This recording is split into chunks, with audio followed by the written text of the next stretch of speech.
A thread by Carlos Osuida.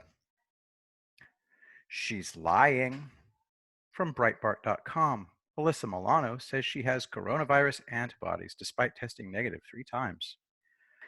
She says that she was on oxygen on April 2nd, 2020, after being so sick for 2 weeks that she couldn't breathe. So, from March 13th, 2020, she was so sick she couldn't breathe. Around March 21st, she interviewed Adam Schiff for her podcast.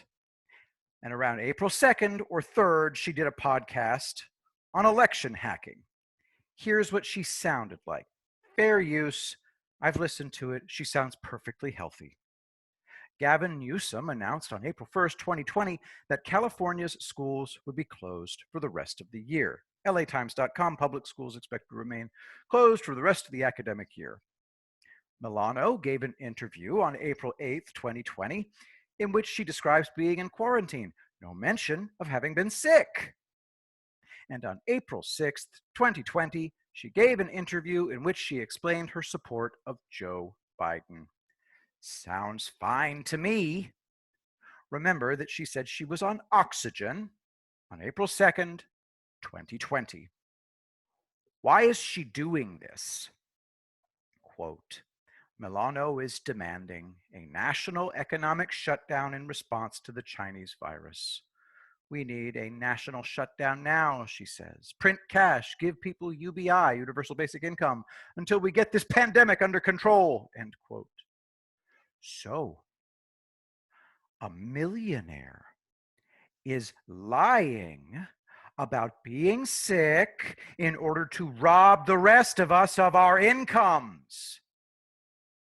Can you think of anything more evil? Take note of this, President Trump.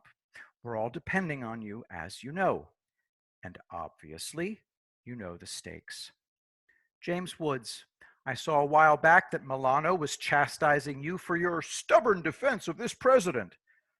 I don't think of you as a Trump defender. I think of you as a defender of me, us, we, who have endured so much at the hands of leftists.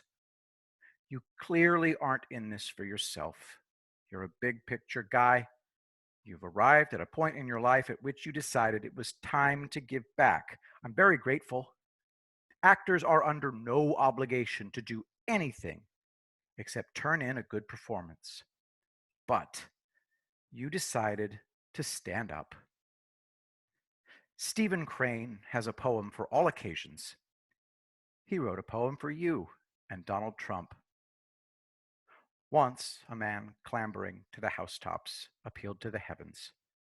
With a strong voice, he called to the deaf spheres. A warrior's shout he raised to the suns.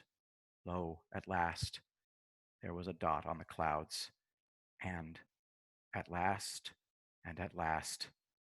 God. The sky was filled with armies. You helped bring in the armies, Mr. Woods. We owe you a lot.